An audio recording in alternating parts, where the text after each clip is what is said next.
Hello students, what's up? So in the last class we have discussed chapter money, right? Today we are going to discuss next chapter of the unit money and banking. Name of the chapter is banking, right?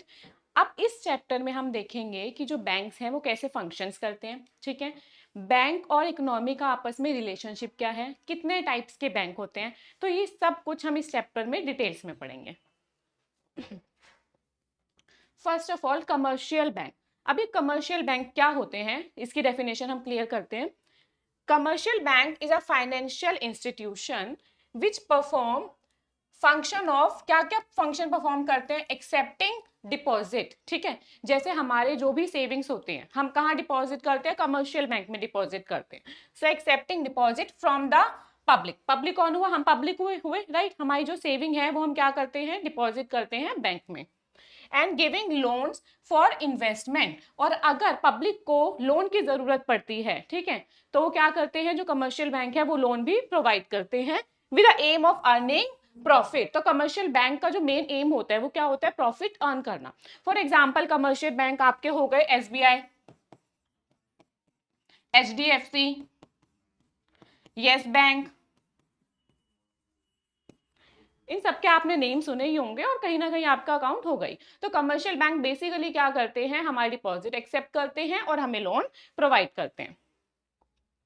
Now functions of commercial bank. Commercial bank के क्या क्या functions होते हैं, देखो यहाँ पर दो function है। First one is accepting deposit, जो हमारे डिपॉजिट है उन्हें एक्सेप्ट करते हैं, ठीक है।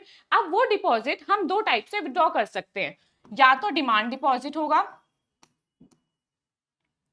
ठीक है, या फिर आपका होगा टाइम डिपॉजिट।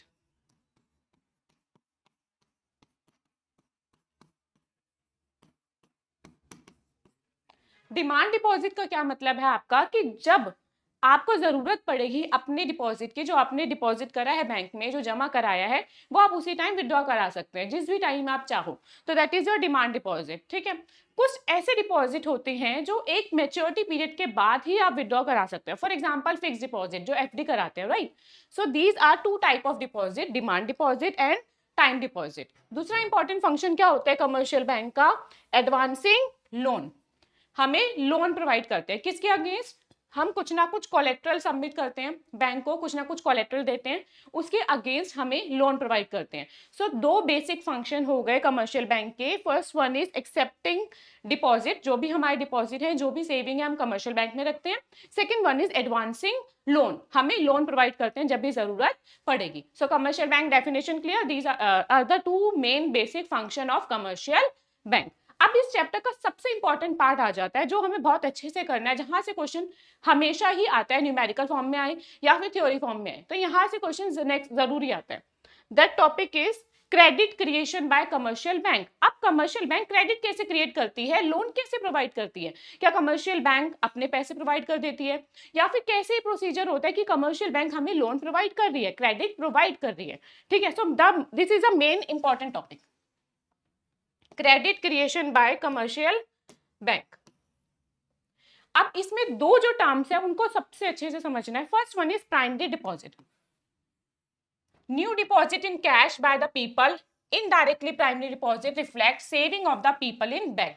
प्राइमरी डिपॉजिट का क्या मतलब है, जो भी हम सेविंग कमर्शियल बैंक पे करते हैं उसे हम क्या कहते हैं, प्राइमरी डिपॉजिट, ठीक है, ये तो इजी बात है। Next is legal reserve ratio. अभी लीगल रिजर्व रेशो क्या होता है, कि जो भी हम डिपॉजिट कमर्शियल बैंक में करते हैं उसका कुछ परसेंटेज कमर्शियल बैंक को या तो सेंट्रल बैंक के पास रखवाना पड़ेगा या फिर अपने पास रखना पड़ेगा। समझ में आया, लीगल रेशो क्या है, जो भी हमारा हमने डिपॉजिट करा है, लेट अस से 1000 का डिपॉजिट कमर्शियल बैंक के पास करा है, इसका कुछ परसेंटेज जो सेंट्रल बैंक डिसाइड करती है, वो परसेंटेज कमर्शियल बैंक या तो सेंट्रल बैंक के पास रखवाएगा या तो अपने पास रख लेगा। जैसे लेट अस से 20%, तो ये 20% कमर्शियल बैंक या तो सेंट्रल बैंक के पास रखवाएगी या अपने पास रख लेगी, तो ये आपका होता है लीगल रिजर्व रेशो। तो these are the two important term of the credit creation. First one is primary deposit, second one is legal reserve ratio. जो भी डिपॉजिट आया है उसका कुछ परसेंटेज या तो सेंट्रल बैंक के पास रखवा दो या अपने पास रख लो। अब क्रेडिट क्रिएशन कैसे होता है इकोनॉमी में, इस टेबल के थ्रू हम पूरा अच्छे से समझेंगे, ठीक है, लेट अस से कि कोई पर्सन ए है, ठीक है, उसके पास सेविंग है, वो बैंक गया और उसने अपने पैसे क्या कर दिए, डिपॉजिट कर दिए, जमा कर दिए। लेट अस से उसने 1000 की डिपॉजिट कराई है, ठीक है। नाउ वी आर एज्यूमिंग कि हमारा जो लीगल रिजर्व रेशियो है वो क्या है आपका 20%। जो रिजर्व रखना है, कैश रिजर्व रखना है कमर्शियल बैंक को, वो कितना रखना है, 20% रखना है। 1000 की डिपॉजिट है, ठीक है, 20% वो अपने पास रखेगी। अब 1000 का 20%, दैट इज 200, राइट। तो ये 200 कमर्शियल बैंक ने अपने पास रख लिए। उसके पास कितने पैसे बचे कि वो मनी लैंड कर सकती है, लोन प्रोवाइड कर सकती है। 1000 आए थे, 200 उसने रख लिए। अब 800 क्या हो गया, क्रेडिट क्रिएट हो गया इकोनॉमी में, ठीक है। दोबारा से देखते हैं एक बार। एक पर्सन ए है, उसने अपने 1000 डिपॉजिट करे हैं बैंक में, उसका 20% कुछ परसेंटेज जो हमने अज्यूम करा है, लेटर से 20%, वो कमर्शियल बैंक अपने पास रख लेगी। तो 1000 का 20% कितना हो गया, 200। 200 कमर्शियल बैंक ने अपने पास रख लिया, ठीक है। बचा कितना, 800। अभी 800 कमर्शियल बैंक क्या करेगी, लोन प्रोवाइड कर देगी किसी सेकंड पर्सन को। अब लेटर से वो पर्सन बी है जिसको 800 का लोन प्रोवाइड करें, ठीक है। अब उसके पास 800 का लोन आया, उसने कहीं ना कहीं एक्सपेंडिचर करा, कुछ खर्चा करा, कुछ भी करा। अब वो डिपॉजिट दोबारा किस कहां पर आ गया, बैंक के पास आ गया। तो ये सेकंड राउंड में क्या हो गया, डिपॉजिट बन गया बैंक का 800। अब फिर से वही प्रोसीजर स्टार्ट हो जाएगा। 800 डिपॉजिट है, उसका 20% कमर्शियल बैंक अपने पास रखेगी, बाकी के जो पैसे होंगे क्या करेगी, क्रेडिट क्रिएट कर देगी इकोनॉमी में। तो आपका ये 800 था, इसका 20%, that is 160, right. You can see over here 160 as a reserve commercial bank ने अपने पास रख लिए। अब उसके पास कितने पैसे बचे, 640, जो वो लोन प्रोवाइड कर सकती है। सो इन द सेम वे अब 640 उसने लोन प्रोवाइड कर दिया इकोनॉमी में, वो चलेगा किसी पर्सन सी के पास। अब ये दोबारा वही प्रोसीजर है, 600 कहाँ आए हैं, बैंक में आए हैं, उसका 20% कमर्शियल बैंक फिर अपने पास रख लेगी, बाकी जो पैसे बचेंगे वो क्या करेगी, लोन प्रोवाइड कर देगी। एंड दिस प्रोसीजर कंटिन्यू, ठीक है, जब तक पूरी क्रेडिट क्रिएशन नहीं हो जाती इकोनॉमी में। और तुम यहां पर देखोगे कि स्टार्टिंग में हमारे पास जो डिपॉजिट आया था वो कितना आया था, 1000 का, और अल्टीमेटली उससे क्रेडिट कितना क्रिएट हुआ इकोनॉमी में, 5000। तो 1000 का इनिशियल डिपॉजिट था, 5000 क्या हुआ, क्रेडिट क्रिएट हुआ इकोनॉमी में। So that means what is credit creation, कि जो भी हमारे पास इनिशियल डिपॉजिट है उसकी हेल्प से कमर्शियल बैंक जो भी क्रेडिट क्रिएट करती है इकोनॉमी में उसे हम क्या कहते हैं, क्रेडिट क्रिएशन। तो 1000 का डिपॉजिट था, क्रेडिट क्रिएशन कितना हुआ, 5000।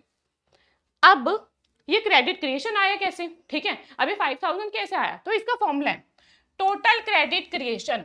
कैसे पता चलेगा कि टोटल क्रेडिट कितना क्रिएट होगा इकोनॉमी में, ठीक है। लेट अस से हमारा जो इनिशियल डिपॉजिट है अभी हमने देखा कितना है, 1000।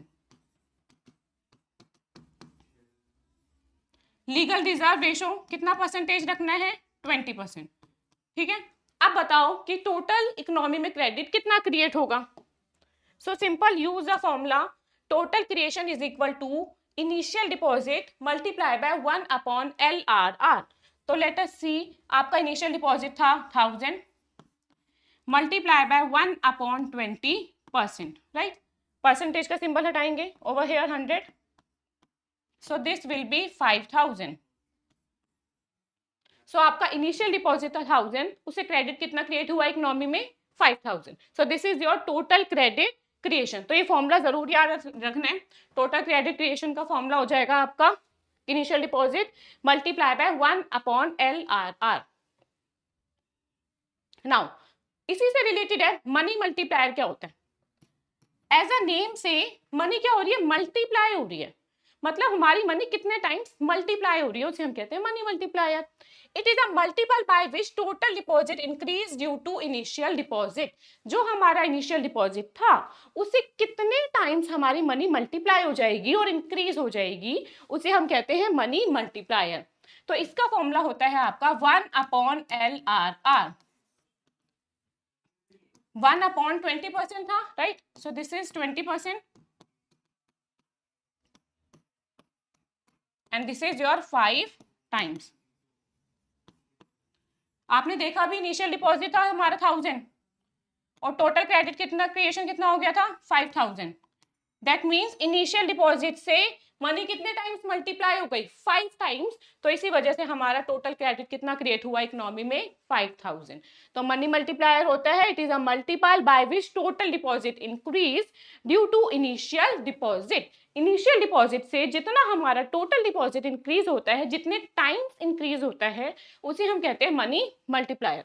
मोर the number of deposit and the amount of loan there in, more will be investment. जितने ज्यादा डिपॉजिट करेंगे उतना ज्यादा क्रेडिट क्रिएट होगा इकोनॉमी में और उतनी ज्यादा इन्वेस्टमेंट होगी। In the economy leads to rise in national income through multiplier effect. So ये फॉर्मूला भी याद रखना है आपका मनी मल्टीप्लायर का 1/LRR।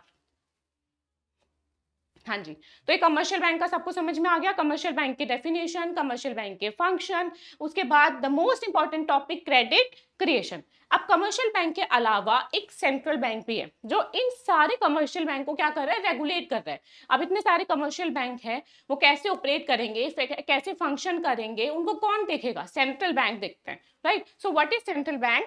Central bank is a apex institution. Apex means supreme, ठीक है, सबसे ऊपर है ये, of monetary and banking system of a country. Country में जितने भी बैंक्स हैं उनको सबको कौन देख रहा है, सेंट्रल बैंक देख रहा है।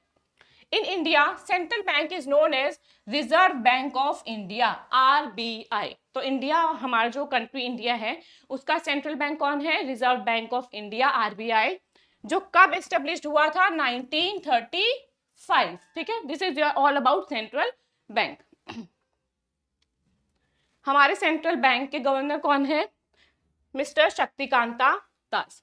He is the governor of, current governor of RBI central bank. तो आज जो हमने डिस्कस करा है वो हमने डिस्कस करा है कि कमर्शियल बैंक क्या होता है, राइट। कमर्शियल बैंक का फंक्शन क्या होता है, that is accepting deposit and advancing loan.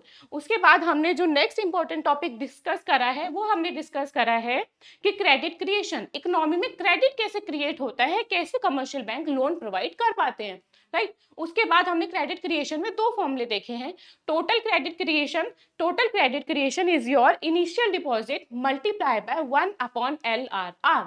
उसके बाद हमने डिस्कस करा मनी मल्टीप्लायर।